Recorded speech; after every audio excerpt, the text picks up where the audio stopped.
Okay students, हमारा जो आज का टॉपिक है वो है ग्राफ्स। हमने डायग्राम्स और चार्ट देख लिया कि डायग्राम्स और चार्ट में हम लोग जो डिस्क्रीट डाटा होता है उसको हम लोग किस तरह से रिप्रेजेंट कर रहे होते हैं, तब हमारे पास है ग्राफ्स। तो अब ग्राफ्स है, ग्राफ्स हम लोग कब यूज़ करेंगे? ग्राफ्स को तब यूज़ किया जाएगा कि जब हमारे पास जो स्टेटिस्टिकल डाटा है वो ओवर द टाइम क्या हो, वो स्प्रेड हुआ हो। तो इस तरह का जो डाटा होगा उसको जब हम ग्राफिकली रिप्रेजेंट करेंगे तो हम उसके जो यूज़ करेंगे वो हमारे होंगे ग्राफ्स। या फिर अगर हमारे पास डाटा होगा इन अ फ्रीक्वेंसी डिस्ट्रीब्यूशन, कि जब हमारे पास डाटा फ्रीक्वेंसी डिस्ट्रीब्यूशन में होगा तो उनका भी जब हम ग्राफिकल रिप्रेजेंटेशन करेंगे तो उसके लिए जो बनेंगे उसको हम कहेंगे ग्राफ्स।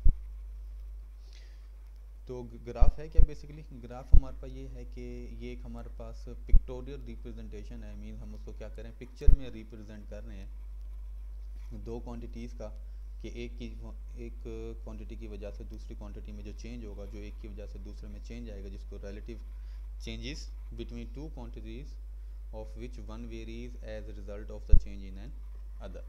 ये मीन हमारे पास दो वेरिएबल्स हैं दो क्वांटिटीज़ हैं, उनका जो आपस में रिलेटिव चेंज है उसको जब हम रिप्रेजेंट कर रहे होंगे तो उसको हम लोग कह रहे होते हैं बेसिकली ग्राफ, पिक्टोरियल रिप्रेजेंटेशन भी।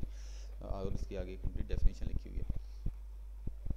और अब हमारे पास दो क्वांटिटीज़ हैं जिनके हम लोग रिलेशन को देख रहे होते हैं। तो एक जिसके चेंज की वजह से दूसरे में चेंज आएगी, तो जिसमें चेंज होने की वजह से दूसरे में चेंज हो रही है, तो पहला हमारे पास इंडिपेंडेंट वेरिएबल होगा और दूसरा हमारे पास होगा डिपेंडेंट वेरिएबल। डिपेंडेंट वेरिएबल कौन सा है कि एक वेरिएबल में चेंज की वजह से उसके अंदर जो चेंज आ रही है, और इंडिपेंडेंट वेरिएबल क्या है कि जो चेंज हो रहा है उसके चेंज होने की वजह से एक दूसरे वेरिएबल में कोई चेंज हो रही है, तो ये हमारे पास होगा इंडिपेंडेंट वेरिएबल। तो ये दो वेरिएबल्स हमारे पास होंगे। और जिस तरह से हमने बार चार्ट और ये बनाए थे, इसमें हमने एक एक्स एक्सिस लिया था, वाई एक्सिस लिया था, सेम उसी तरह से होगा। जो एक्स एक्सिस है उस पर इंडिपेंडेंट वेरिएबल होगा कि जिसकी वजह से दूसरे वेरिएबल चेंज हो रही है उसको हम लोग डिस्प्ले कर रहे होते हैं, और वाई एक्सिस के ऊपर हमारा हमेशा डिपेंडेंट वेरिएबल रहेगा। और ग्राफिकल रिप्रेजेंटेशन को यूज़ क्यों किया जाता है? इसी वजह से क्योंकि ये सिंपल है, क्लियर है, और टेबल्स के निस्बत ये हमारा क्या कर रहा होता है, ज़्यादा जो है ना अट्रैक्टिव होता है चीज़ों को रिप्रेजेंट करने के लिए। और जब हमारे पास दो या दो से ज़्यादा हमारे पास क्या होगा, स्टैटिस्टिकल सीरीज होंगी, वेरिएबल्स होंगे, तो जो टाइम ओवर द टाइम क्या होंगे, स्प्रेड हुए होंगे, तो उनके दरमियान जब हम लोग कंपैरिजन कर रहे होंगे तो उसके लिए जो बेस्ट हमारे पास चीज़ है वो हमारे पास ग्राफ्स होगा, जिसको हम लोग यूज़ करेंगे। और जो ग्राफ्स हैं इनको यूज़ किया जाता है फर्दर स्टैटिस्टिकल एनालिसिस हैं, जिसके अंदर फोरकास्टिंग आ रही है, कोफिशिएंट्स हैं और रेट ऑफ चेंज हैं, स्लोप्स हैं, ये सारी चीज़ें हैं जो हम लोग रिप्रेजेंट करते हैं ग्राफ्स के ज़रिए से। तो ग्राफ जो है इसको बेसिकली दो टाइप्स में क्लासिफाइड किया गया, एक है ग्राफ ऑफ टाइम सीरीज और दूसरा है ग्राफ्स ऑफ फ्रीक्वेंसी डिस्ट्रीब्यूशन। तो आज हम देखेंगे कि जो ग्राफ्स ऑफ टाइम सीरीज है वो हमारे पास किस तरह से होता है। ओके जी, तो अब जो हमारे पास ग्राफ्स हैं इसको बनाने के जो एक जर्नल हमारे पास रूल्स हैं वो क्या हैं कि पहला रूल तो ये है कि जो हमारा इंडिपेंडेंट वेरिएबल है वो हमेशा एक्स एक्सिस के ऊपर रहेगा, उसको हम एक्स एक्सिस के ऊपर ड्रा करेंगे। जिस तरह सिंपल बार चार्ट में हमने ईयर को एक्स एक्सिस पे ड्रा किया था और देन उनकी जो क्वांटिटीज़ थी उसको हमने वाई एक्सिस पे ड्रा किया था। इसी तरह से एक्स एक्सिस में हमेशा इंडिपेंडेंट वेरिएबल रहेगा, हॉरिजॉन्टल लाइन भी इसको कहा जाता है और एब्सिक्स भी इसको कहते हैं। और सेकंड है the dependent variable is represented on the vertical line. Means जो हमारे पास जो वर्टिकल लाइन है उस पर हम क्या करेंगे, जो डिपेंडेंट वेरिएबल है उसको हम लोग वहाँ पे रिप्रेजेंट करेंगे, इसको ऑर्डिनेट भी कहा जाता है। इसी तरह से जो हमारे पास एक्स एक्सिस और वाई एक्सिस हैं, एक्स एक्सिस में जो वैल्यूज़ हैं उसको लेफ़्ट टू राइट हम लोग वैल्यूज़ लिख रहे होते हैं। मीन जहाँ से स्टार्ट हो रही है वो लेफ़्ट से स्टार्ट होगी और राइट तक हम लोग उसको लेते जाते हैं मैक्सिमम वैल्यू तक, जो कि एक्स एक्सिस के ऊपर होता है। और वाई एक्सिस में हम लोग वैल्यूज़ को शो कर रहे होते हैं बॉटम से टॉप की तरफ, नीचे से ऊपर की तरफ हम वैल्यूज़ को असाइन करते जा रहे होते हैं।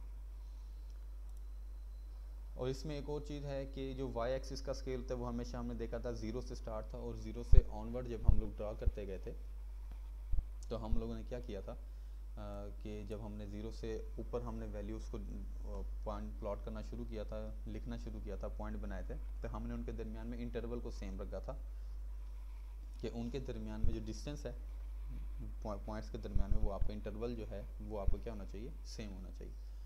तो वाई एक्सिस हमेशा हमारा 0 से स्टार्ट होके टॉप तक जाएगा, और जो एक्स एक्सिस है उसको हम लोग अपने डाटा के रेस्पेक्टिव जो है ना कन्वीनियंट नंबर हम यूज़ करके एक्स एक्सिस को ड्रा कर सकते हैं। ओके जी, इसी तरह से नेक्स्ट है जब हम लोग इन पॉइंट्स को ड्रॉ कर लेंगे एक्स एक्सिस वाई एक्सिस के रेस्पेक्टिव, तो हम उसको एक लाइन से ड्रॉ कंबाइन करेंगे पॉइंट्स को, तो ये हमारे पास बन जाएगा ग्राफ हमारे पास बन जाएगा। इसको बेसिकली लाइन ग्राफ भी कहा जाता है। अब इसमें एक और चीज़ है, अब एक्स एक्सिस और वाई एक्सिस है, तो एक्स एक्सिस और वाई एक्सिस के जो पॉइंट्स होंगे तो उनके रेस्पेक्टिव हमने उनके जो वैल्यूज़ हैं उनको डॉट से शो करना है। मीन्स एक्स 1 है और वाई 10 है, तो 1 और 10 के सामने हमने एक डॉट जो है ना डाल देना। आपने सर्कल नहीं बनाना, आपने कोई भी ज़्यादा कोई कह लें कि थिक जो है ना डॉट डालना, बस आपने इतना डॉट डालना है कि जब आप लाइंस को ड्रॉ करें तो लाइंस को ड्रॉ करते टाइम आपके जो वो डॉट्स हैं वो क्या हो जाएं, वो हाइड हो जाएं लाइन के अंदर ही। तो जब हमने एक्स एक्सिस और वाई एक्सिस के रेस्पेक्टिव हम लोग डॉट्स ड्रा करेंगे तो वो हमने डॉट ही ड्रा करने हैं, उसमें हमने अवॉइड करना है कि हम लोगों ने कोई सर्कल या क्रॉस हमने यूज़ नहीं करना। तो हम लोग सिंपल डॉट्स को यूज़ करेंगे ताकि लाइन ड्रॉ करते टाइम वो हमारे जो डॉट्स हैं वो हाइड हो जाएं।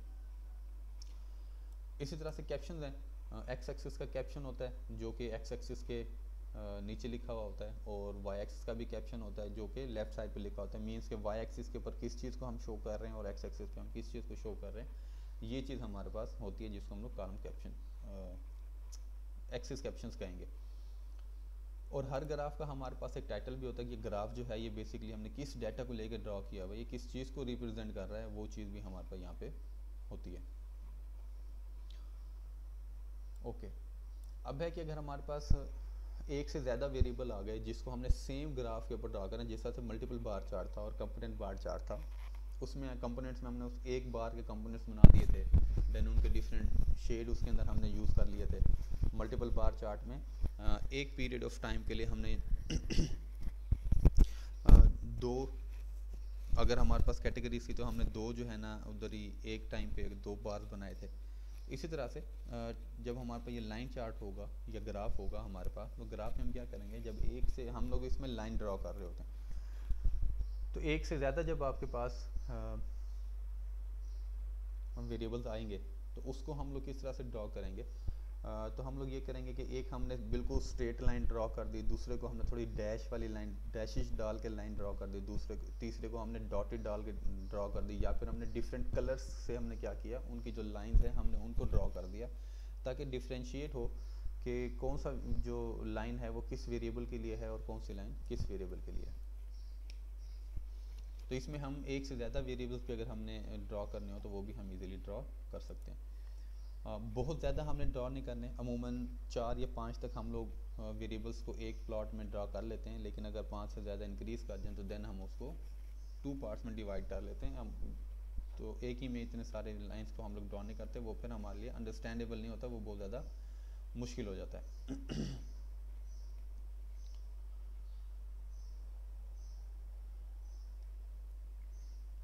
ओके, 11 है the units of time in which the variable under consideration is measured should be indicated clearly in a suitable title of each graph. जो उनके यूनिट हैं उसको भी हम जो टाइटल है उसको हम लोग वहाँ पे इजीली जो है उसको क्या करेंगे, मेंशन कर देंगे ताकि आइडिया हो जाए कि किस टाइम पीरियड के ऊपर जो है ये सीरीज़ जो है जो ग्राफ है ये हमारे पास बन रहा है। ओके जी, हमारे पास है graph of time series. Graph of time series क्या है? When we observe the values at different period of time for a variable under the consideration, the series formed is called time series. अब हमारे पास एक variable है, उसके लिए एक हमने टाइम पीरियड डिसाइड कर लिया, उस टाइम पीरियड में हम उसको जो है ना बार बार क्या कर रहे हैं, ऑब्जर्व कर रहे हैं, तो इस तरह का जो हमारे पास सीरीज़ बनेगी वो हमारे पास टाइम सीरीज़ बनती है। तो हम लोग यहाँ पे क्या करेंगे, we take time on x axis and the values on the y axis। जो हमारे पास टाइम होगा जिसके रेस्पेक्टिव हम लोग उस वेरिएबल की वैल्यूज़ को मेजर कर रहे हैं, तो अब क्योंकि टाइम के रेस्पेक्टिव चेंज आ रहा है वैल्यूज़ में, तो एक टाइम हमारा इंडिपेंडेंट है और वैल्यूज़ हमारी डिपेंडेंट है उस वेरिएबल की। तो टाइम को हम ड्रॉ करेंगे एक्स एक्सिस के ऊपर, जो वेरिएबल है उसकी वैल्यूज़ हैं उसको हम ड्रॉ करेंगे वाई एक्सिस के ऊपर। Okay, the curve showing the changes in the value of one or more items from one time period to next is shown as the graph of the time series. अब हमारा curve क्या show करेगा, कोई भी अगर हमारे पास एक variable है तो एक वैल्यू होगी एक पॉइंट के ऊपर, एक से अगर ज़्यादा वेरिएबल अगर हमारे पास है तो एक टाइम पॉइंट के ऊपर हमारे पास एक से ज़्यादा जो है ना हमारे पास आइटम होंगे। तो ये क्या है, जब जो क्या होगा, जो कर्व हमारा है वो क्या शो कर रहा होगा, वो चेंज शो कर रहा होगा वैल्यूज़ की one time period to next time period. एक टाइम पीरियड से दूसरे टाइम पीरियड के दरमियान जो चेंज आया है वो कितना चेंज आया है, वो किस तरह का चेंज आया है, वो इंक्रीजिंग चेंज है डिक्रीजिंग चेंज है, वो हमारा क्या होगा, वो जो लाइन है वो चेंज जो है ना हमारी वो लाइन शो कर रही होगी। तो टाइम सीरीज़ के जो हमारे पास बेसिकली ग्राफ्स हैं, इसको the graph is also known as historigram or line graph or time series. जो हमारे पास टाइम सीरीज़ का ग्राफ बनता है इसके तीन डिफरेंट नेम्स हैं। अगर हिस्टोरीग्राम आपको डाटा दे के कह दिया जाए कि भाई हिस्टोरीग्राम ड्रॉ करें, इट मीन्स कि आपने टाइम सीरीज़ वाला ग्राफ ड्रॉ करना है। लाइन ग्राफ या टाइम सीरीज़, ये तीनों जो हैं एक ही ग्राफ्स हैं। और ये जो लाइन ग्राफ है बेसिकली, अगर इसको जनरली मैं एक्सप्लेन करूँ तो लाइन ग्राफ बेसिकली यूज़ किया जाता है कंटिन्यूस डाटा को रिप्रेजेंट करने के लिए। एक पॉइंट से दूसरे पॉइंट के दरमियान कि कितना उसका कंटिन्यूस चेंज है उसको मेजर करने के लिए हम लोग लाइन ग्राफ यूज़ करते हैं। और जब टाइम है, टाइम के रेस्पेक्टिव जब किसी चीज़ को मेजर किया जा रहा होता है तो इट मीन्स कि वो जो आपका टाइम के रेस्पेक्टिव आ रहा है तो टाइम भी आपका कॉन्टीन्यूस होता है, तो कॉन्टीन्यूस चेंज आपके पास वेरिएबल में मेजर हो रहा होता है। तो इस वजह से लाइन ग्राफ आपका बेसिकली एक ग्राफ है जो कि क्या करेगा, कॉन्टीन्यूस डाटा को शो कर रहा होता है। तो टाइम सीरीज़ भी हमारा क्योंकि कॉन्टीन्यूस डाटा होता है इस वजह से इसको भी हम लोग line graph, time series graph या हिस्टोरीग्राम हम इसको कह देते हैं।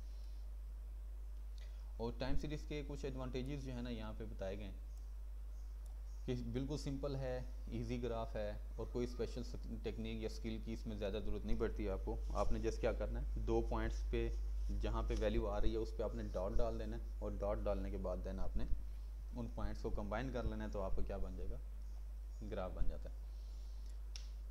अच्छा, it enable us to present more information in a more precise form than any other kind of chart can do। दो वेरिएबल्स हैं, दो से ज़्यादा टाइम सीरीज़ के वेरिएबल्स हैं आपके पास, उसका चेंज आपने मेजर करना है। वो चेंज आपका एब्सोल्यूट चेंज भी हो सकता है, वो आपका रिलेटिव चेंज भी हो सकता है। एब्सोल्यूट चेंज बेसिकली कहते हैं कि एक्चुअल चेंज जो आपके पास आ रहा होता है, और रिलेटिव चेंज बेसिकली आपके पास वो कह लें कि यूनिट फ्री आपके पास मेजर्स होती हैं, उसको आप लोग वहाँ पे रिप्रेजेंट कर रहे होते हैं। परसेंटेजेस कह लें, रेशोज़ में कह लें कि हम उसको कन्वर्ट करके देन रिप्रेजेंट कर रहे हैं, वो रिलेटिव चेंज हम लोग उसको कह देते हैं। ओके, टू और मोर variables can be shown on the same graph and comparisons दस कैन बी इजीली डन। दो वेरिएबल्स हैं, दो से ज़्यादा वेरिएबल्स हैं, आप उसको एक ही ग्राफ के ऊपर इजीली ड्रॉ कर सकते हैं। लाइंस आ जाएंगी और उन लाइन से हम लोग क्या कर सकते हैं, उन दो या दो से ज़्यादा जो हमारे पास वेरिएबल्स हैं हम उनका कंपैरिजन भी इजीली कर सकते हैं। ओके, यहाँ पे थोड़ा सा इसी चीज़ को एक्सप्लेन किया गया जो मैंने अभी आपको बताया था। Graph of time series can be constructed either on a natural scale और ऑन अ रेशियो स्केल। वो रेशियो बेसिकली क्या होती है, आप लोगों के जो टोटल नंबर हैं, लेट से किसी की एफएससी में नंबर आए 800 और टोटल नंबर है आपके 1200, तो अगर तो मैं आप लोगों का ग्राफ बनाऊँ एक्चुअल आपके मार्क्स के ऊपर 800, 900, 1200, 0 से लेके 1200 तक मैंने वैल्यूज़ जो है ना वाई एक्सिस पे ड्रॉ कर दी, और स्टूडेंट 1, स्टूडेंट 2, स्टूडेंट 3 मैंने इनके जो है ना इनके रेस्पेक्टिव मैं उसके लाइन ग्राफ जो है ना ड्रॉ कर देता हूँ। तो ये मेरे पास बन जाएगा। रेशियो स्केल ये होता है कि आप 800 को डिवाइड कर दें 1200 पे, तो अब आपके पास देखें डेसिमल में वैल्यूज़ आ रही होती हैं, तो मतलब इनके यूनिट्स जो है ना फ्री हो जाते हैं, क्योंकि ये आपके पास परसेंटेजेस के अंदर तक आप कन्वर्ट हो जाता है। परसेंटेज का कोई स्केल नहीं होता, वो यूनिट फ्री होते हैं। तो नेचुरल स्केल जो है इसमें आपके पास एग्जैक्ट यूनिट होता है किसी भी एक वेरिएबल का, और रेशियो स्केल में यूनिट फ्री हमारे पास होते हैं। तो हम लोग जो हमारे पास ग्राफ ऑफ टाइम सीरीज़ है विद रिस्पेक्ट टू ऑब्जेक्टिव, हम लोग इसको नेचर स्केल के ऊपर भी ड्रॉ कर सकते हैं, इसको हम रेशियो स्केल के ऊपर भी ड्रॉ कर सकते हैं। In nature scale, absolute changes from one period to another are shown, while in a ratio scale the relative changes are shown.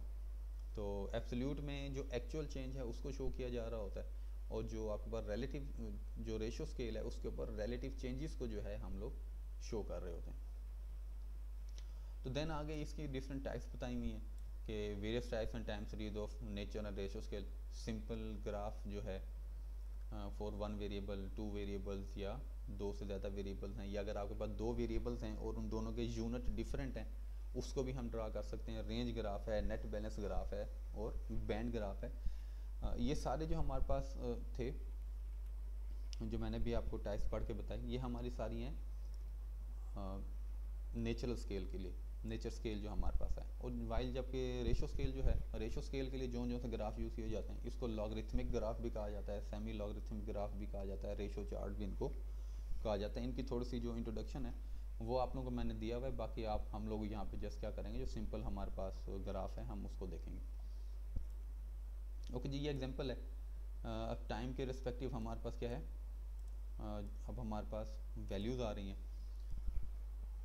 Okay जो एग्जांपल है represent graphically per capita national income for the year 1996 to 2005 from the following data. अब हमारे पास per capita income है और इस per capita income को हमने represent करना है, जो कि over a period of time में हमारे पास मेजर किया गया है। इसको अब हम लोग रिप्रेजेंट करना चाह रहे हैं ग्राफिकली। तो इसको जब रिप्रेजेंट करेंगे तो टाइम सीरीज़ का डाटा है, टाइम के रिस्पेक्टिव मेजर किया गया, इसको अब हम लोग ड्रा करेंगे। तो इस तरह से हमारे पास जो ये ग्राफ है ये ड्रा होगा। वाई एक्सिस होगा, एक्स एक्सिस हमारे पास आएगा, वाई एक्सिस और एक्स एक्सिस को देन एक मिनट इसको हम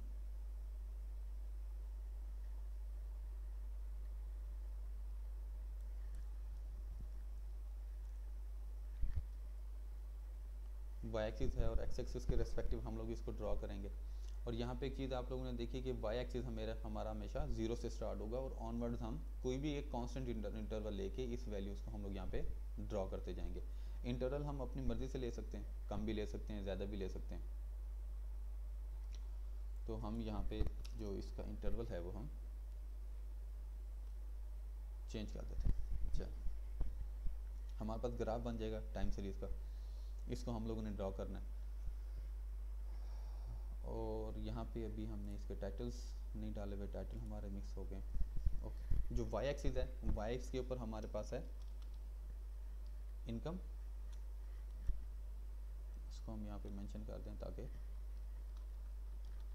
ये हमारे पास है एक वाई एक्सिस के ऊपर इनकम, और यहाँ पे हमारे पास है टाइम, जो कि बेसिकली हमारे पास ये है। वाई एक्सिस भी आ गया, एक्सिस भी आ गया, और एक्स एक्सिस के ऊपर हमने क्या किया, जो इंडिपेंडेंट वेरिएबल है उसको ड्रॉ किया, और वाई एक्सिस के ऊपर हमने जो डिपेंडेंट वैल्यूज़ हैं टाइम के ऊपर डिपेंड करें उसको हमने ड्रॉ किया। टाइटल्स हमारे पास जो ये सिंपल ग्राफ बनेगा, इसका टाइटल भी है, वाई एक्सिस का लेबल भी है, एक्स एक्सिस का भी लेबल आ गया, और वाई एक्सिस को 0 से स्टार्ट किया, सेम इंटरवल के साथ हम उसको क्या करते गए, ड्रॉ करते गए। ये हमारे पॉइंट ड्रॉ हो गए। अब इसमें नेक्स्ट चीज़ है कि ये हम डॉट्स किस तरह से ड्रॉ करेंगे। अब इसको ड्रॉ करने का सबसे जो मेन पॉइंट है वो ये है कि पहली वैल्यू है 1996 के रेस्पेक्टिव, जो कि हमारे पास है 320। तो अब हमारे पास पहला पॉइंट है ये 1960। अब हमने क्या करना है, जहाँ पे ये दो वैल्यूज़ कंबाइन हो रही होंगी वहाँ पे हम लोग क्या करेंगे, एक डॉट डाल देंगे। ये भी डॉट्स मैंने थोड़ा सा खुद बड़े ड्रॉ किए हुए हैं आपको समझाने के लिए, देन हम इसको ओके ठीक भी कर लेंगे। ठीक है, तो अब देखें ये है हमारे पास 1996 के रेस्पेक्टिव एक पॉइंट, और इस तरह से जो नेक्स्ट पॉइंट है हमारे पास उसको हम देख लेते हैं। ये देखिए, इंसर्ट में जाएंगे और 320 हमारी। अब ये देखें इस जहाँ पे हमारी ये दोनों लाइंस इंटरसेक्ट कर रही हैं, इस इंटरसेक्ट पॉइंट के ऊपर जो आपके पास एक पॉइंट आ रहा है, यहाँ पे आपने एक छोटा सा डॉट डाल देना है। इस तरह से नेक्स्ट मूव करेंगे, 1997 के कॉरस्पॉन्डिंग हमारे पास है 335.8। तो वो आपके पास तकरीबन इस पॉइंट पे वैल्यू आ रही होगी, तो हमने यहाँ पे क्या किया कि डॉट डाल दिया। देन यहाँ पे भी हमने डॉट, इधर भी डॉट, और यहाँ भी हमने सारे क्या किए, डॉट हम लोग इस तरह से डालते गए। डॉट्स डालने के बाद जो नेक्स्ट हमारा काम है वो हमने ये करना है कि हम इन डॉट्स को क्या करेंगे, कंबाइन करते जाएंगे with the help of line.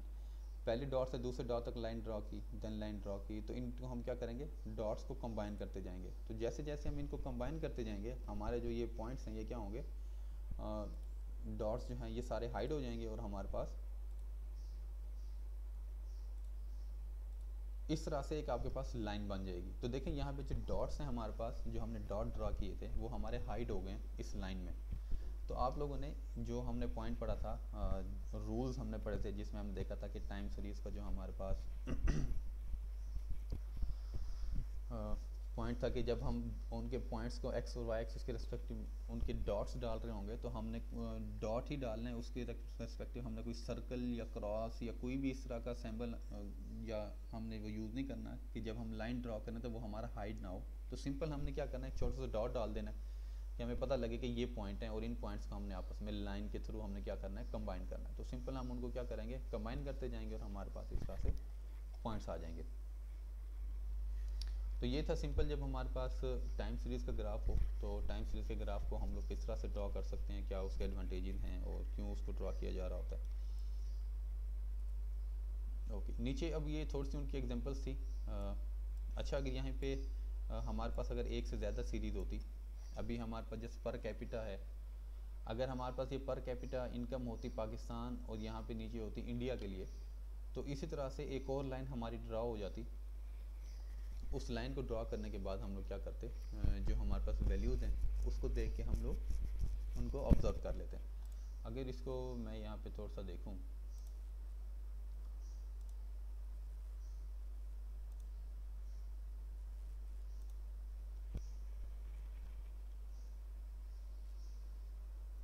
इसको अगर डाटा हमारे पास एडिट हो जाता है, ये देखें अब हम लोग कोई भी वैल्यू एज्यूम कर रहे हैं। ये हमारे पास है पर कैपिटा फॉर, ये पाकिस्तान के लिए है हमारे पास, और नेक्स्ट है हमारे पास, सॉरी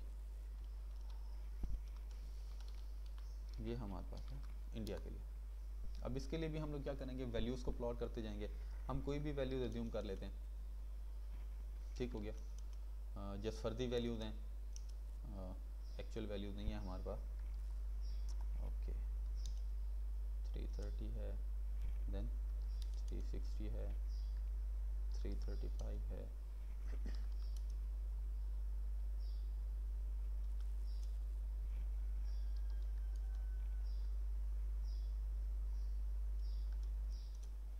ये वैल्यूज़ हमारे पास आ गए। तब देखें इन वैल्यूज़ के रेस्पेक्टिव हमारे पास एक और लाइन ड्रा हो गई।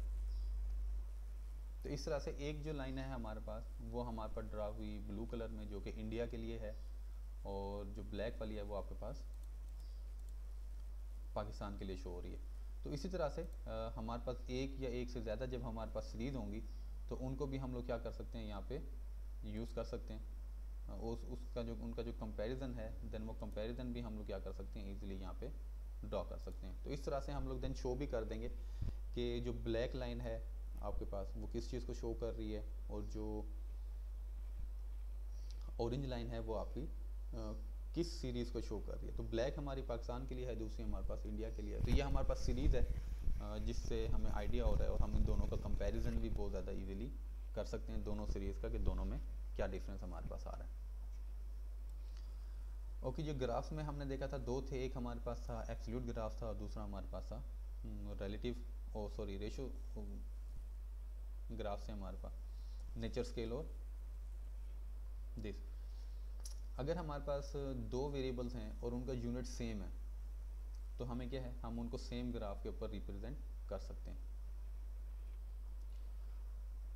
और इसमें हमारे पास जो एक्स एक्सिस और वाई एक्सिस होगा, जब हमारे पास दो या दो से ज़्यादा वेरिएबल्स हैं उनके यूनिट भी सेम हैं, तो हमारे पास एक्स एक्सिस और वाई एक्सिस हमारे पास हमेशा सेम रहेगा। जिस तरह से अभी हमने ड्रॉ किया, हमारे पास पर कैपिटा इनकम ही थी एनुअल, और वो थी पाकिस्तान और इंडिया के लिए।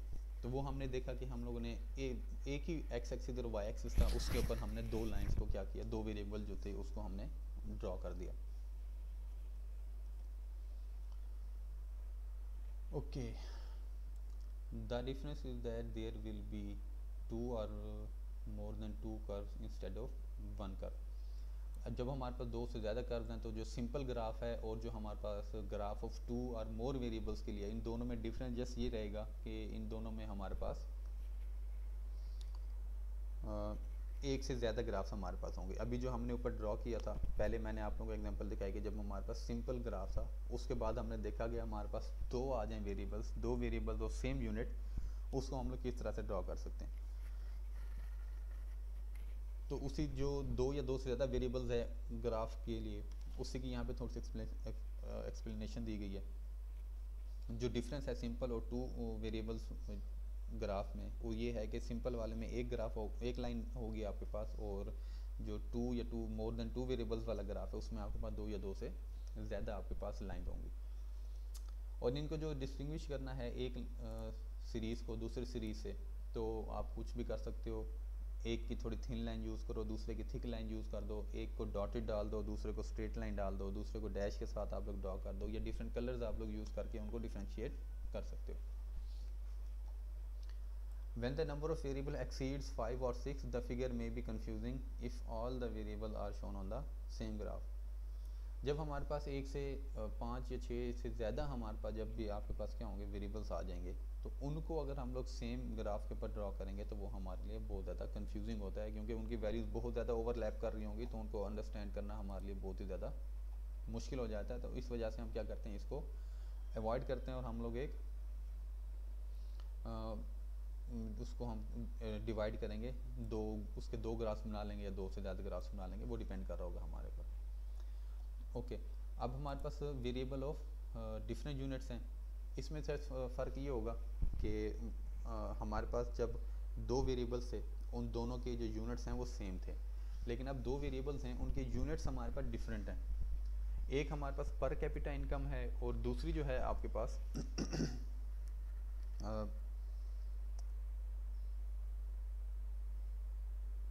आपके पास प्रोडक्शन है। तो अब प्रोडक्शन का यूनिट एक डिफरेंट है और पर कैपिटा इनकम जो है उसका जो है यूनिट एक डिफरेंट है। वो टन्स में उसका यूनिट होगा, उसका रुपीज़ के अंदर जो है उसका अब हमारे पास यूनिट है।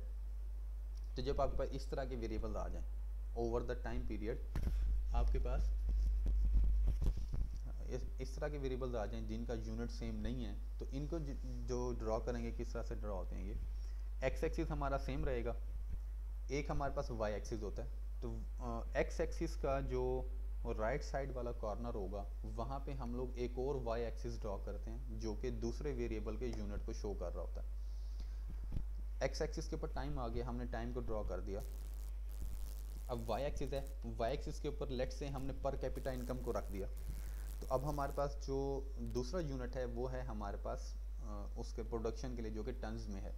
तो एक्स एक्सिस का जो दूसरा कॉर्नर है, उस दूसरे कॉर्नर पे हम लोग एक और वाई एक्सिस ड्रॉ करेंगे और वहाँ पे हम लोग क्या करेंगे, प्रोडक्शन को शो कर देंगे। तो जब हम लोग पर कैपिटा को ड्रॉ कर रहे होंगे, तो हम जो लेफ़्ट साइड वाला वाई एक्सिस है उसके रेस्पेक्टिव हम लोग उसको ड्रॉ करेंगे, और जब हम लोग टाइम पे वैल्यूज़ को ड्रॉ कर रहे हैं या लाइन ग्राफ बना रहे हैं प्रोडक्शन का, तो उसको हम लोग जो राइट साइड वाला हमारे पास वाई एक्सिस है उसके वैल्यूज़ के रेस्पेक्टिव हम क्या करेंगे, उसको ड्रॉ करेंगे। तो इस तरह से हमारे पास जो ग्राफ है, अगर डिफरेंट वेरिएबल्स वाला ग्राफ हमारे पास आ जाए, तो उसका हम कंपैरिजन जो है इस तरह से कर सकते हैं कि वाई एक्स एक्सिस कि एक साइड पे एक वेरिएबल्स के जो यूनिट्स हैं उसकी वैल्यूज़ को ड्रॉ करेंगे, और एक्स एक्सिस का जो दूसरा कॉर्नर है वहाँ पे हम लोग एक और वाई एक्सिस ड्रॉ करेंगे, और उस पर दूसरे वेरिएबल के जो यूनिट हैं हम लोग उसको ड्रॉ कर रहे होते हैं। इसको बेसिकली यूज़ किया जा रहा होता है ये चेक करने के लिए कि ये जो दो डिफरेंट वेरिएबल्स हैं हमारे पास, क्या इनके दरमियान वाकई कोई रिलेशन है या नहीं, कि अगर एक इंक्रीज़ कर रहा है तो क्या दूसरे यूनिट के ऊपर कोई इफ़ेक्ट आ रहा है, क्या वो भी चेंज हो रहा है या नहीं हो रहा। तो इस तरह की जो चीज़ें होती हैं ग्राफ्स में, तो ये डिफरेंट टाइप से हमने देखा कि जब हमारे पास नेचर स्केल वाले ग्राफ्स होते हैं तो उसमें हम लोग उनको किस तरह से ड्रॉ कर सकेंगे। इस तरह से रेशो स्केल है, इसमें जस्ट इसका इंट्रोडक्शन है, इसको इंट्रोडक्शन हम लोग देखते हैं। और रेशो स्केल जो है हमारे पास ये रिलेटिव चेंज जो है वैल्यूज़ की उसको हमें बता रहा होगा। ये हमें बेसिकली क्या चीज़ बता रहा होता है, it tells about the rate change और रेशो चेंज कि दो जो हमारे पास वेरिएबल है टाइम के रेस्पेक्टिव या कोई भी दो वेरिएबल्स हैं जिसको हम ड्रॉ करना चाह रहे हैं, तो इन दोनों के दरमियान जो चेंज है, रेट ऑफ चेंज है, कितने रेट से चेंज हो रहे हैं, क्या उनमें रेशो चेंज जो है वो कितनी है, उसको ये हम लोग शो कर रहे होते हैं रेशो स्केल ग्राफ्स के ज़रिए से। और इनके लिए जो यूज़ किया जाता है लॉगरिथमिक और सेमी लॉगरिथमिक स्केल जो हैं इनको यूज़ किया जा रहा होता है use to highlight the percentage और proportionate और relative changes in the value over the different period of time। तो ये यूज़ किए जा रहे होते हैं। लॉगरिथमिक स्केल है और सेमी लॉगरिथमिक स्केल है। लॉगरिथमिक स्केल वाले जो हमारे पास ग्राफ हैं ये हमारे पास क्या होगा कि in this type both the axis is constructed on the logarithmic scales के एक्स जो हमारे पास वेरिएबल्स हैं उन दोनों को क्या किया जाएगा लॉगरिथमिक स्केल के ऊपर हम लोग उसको क्या कर रहे होंगे ड्रॉ कर रहे होंगे, उस ग्राफ को हम लोग बना रहे होंगे ताकि उनका जो प्रोपोर्शनेट चेंज है उसको हम लोग ऑब्जर्व कर सकें। अब इसमें क्या होगा, इन सच ग्राफ जब प्रोपोर्शनेट चेंज है in one variable are plotted against the proportionate change in the other, कि मीन्स हमारे पास जब दो वेरिएबल्स हैं इनके क्योंकि उनके यूनिट्स हमारे पास डिफरेंट थे या जो भी था हमने क्या किया उनको अब उनको रेशोज़ में हम लोग कन्वर्ट करके लॉग के दिए, हम लॉग लिया, उनकी वैल्यूज़ हमारे पास चेंज होगी लॉग में, तब प्रोपोर्शनेट चेंजेस आ जाएंगी वन वेरिएबल टू अदर, कि एक वेरिएबल में जो चेंज हो रहा है उसकी वजह से जो दूसरे वेरिएबल में प्रोपोर्शनेट चेंज आ रहा है वो कितना आ रहा है। ये हमारे पास है लॉगरिथमिक, इसमें हमारे पास जितने भी वेरिएबल्स होंगे वो सारे क्या होंगे ट्रांसफॉर्म होंगे लॉगरिथमिक स्केल के ऊपर। सेमी लॉगरिथमिक स्केल जो है इसमें हमारे पास कुछ वेरिएबल्स होंगे जो कि लॉगरिथमिक स्केल के ऊपर ड्रॉ किए जाएंगे और जो अदर हैं वो हमारे पास नेचर स्केल के ऊपर ही रहेगा। तो इसको जो ड्रॉ करने का तरीका है वो ये कि हमारे पास जो वर्टिकल एक्सिस है उसको हम लोग क्या कर रहे होंगे, जो एक वेरिएबल है is plotted on a logarithmic scale on vertical axis, other is plotted on the nature scale that is horizontal scale. Means हमारे पास ऐसा वेरिएबल जिसको हमने लॉगरिथमिक स्केल के ऊपर ड्रॉ किया है वो हमारा वर्टिकल एक्सिस के ऊपर आएगा, मीन्स वाई एक्सिस के ऊपर आएगा, और जो नेचर स्केल वाला हमारे पास वेरिएबल है वो हमारे पास एक्स एक्सिस के ऊपर ही हमारे पास ड्रॉ होगा। तो यहाँ पे थोड़ी सी उसकी चेंजेस बताई गई हैं, कंपैरिजन है nature scale and ratio scale का।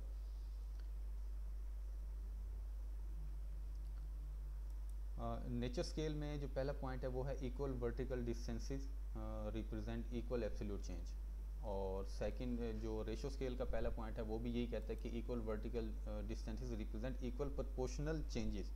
वो नेचर वाला हमें एब्सोल्यूट चेंज बता रहा होगा और रेशो हमें प्रोपोर्शनल चेंज बता रहा होगा।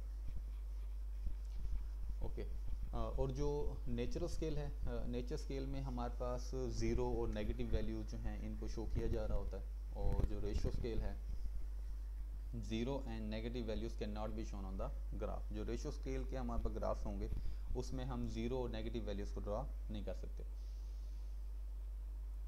Okay straight line shows a continuous increase at simple rate of interest, कि अगर आपके बिल्कुल स्ट्रेट लाइन है इट मीन्स के कांस्टेंट रेट के साथ जो है ना आपकी जो सीरीज़ है वो चेंज हो रही है। और a straight line shows a continuous increase at compound rate of change, ये सिंपल रेट आपको बता रहा था और जो रेशो चेंज है वो आपको कंपाउंड रेट आपको बता रहा होगा, कंपाउंड रेट ऑफ इंटरेस्ट की वजह से कि कितना हमारे पास ये इंक्रीज हो रहा है, कंटिन्यूस इंक्रीज है। Okay lines of equal slopes represent equal rate of change, और lines of equal slope represent equal proportional rate of change. ये जो हमारे पास फोर्थ पॉइंट आ गया। और जो नेक्स्ट हमारे पास पॉइंट है suitable for analysing and aggregate into its constituent parts, not suitable है। और सिक्स पॉइंट है must be located with reference to a base line, और इसमें हमारे पास बेस लाइन नहीं होती। और no suitable not suitable when X axis show greater variation, जब बहुत बड़ी वेरिएशन हमारे पास आ रही होती है तो उसमें हमें वाई एक्सिस को ड्रॉ करने में बहुत ज़्यादा डिफिकल्टी हो रही होती है, हम उसको ठीक तरह से रिप्रेजेंट नहीं कर सक रहे होते, तो ये सूटेबल नहीं होता उस तब हमारे लिए। लेकिन जब हमारे पास बहुत बड़ी वैल्यूज़ आ रही होती हैं तो उसके लिए रेशो स्केल जो है हमारे पास वो सूटेबल होता है। उसको रेशो स्केल की हेल्प से हम लोग क्या कर सकते हैं, ईजिली उनको ड्रॉ कर सकते हैं, जो हमारे पास रेशो स्केल वाले ग्राफ्स हैं उसको। तो ये हमारे पास था simple graph of time series, और उसके हमने दो देखे, नेचर स्केल वाले और रेशो स्केल वाले जो ग्राफ्स हैं उसका हम थोड़ा सा हमने इंट्रोडक्शन देख लिया कि कौन कौन से ग्राफ होते हैं, और हमने simple graph of time series and two और मोर देन टू जो हमारे पास टाइम सीरीज के ग्राफ थे वो हमारे पास किस तरह से बनते हैं उसको भी हम लोगों ने देख लिया। इसी तरह से जो अब नेक्स्ट लेक्चर है उसमें हम देखेंगे, जो हमने देखा जो हमारे पास ग्राफ्स थे उसकी जो सेकंड टाइप थी उसको हम देखेंगे ग्राफ ऑफ फ्रीक्वेंसी डिस्ट्रीब्यूशन।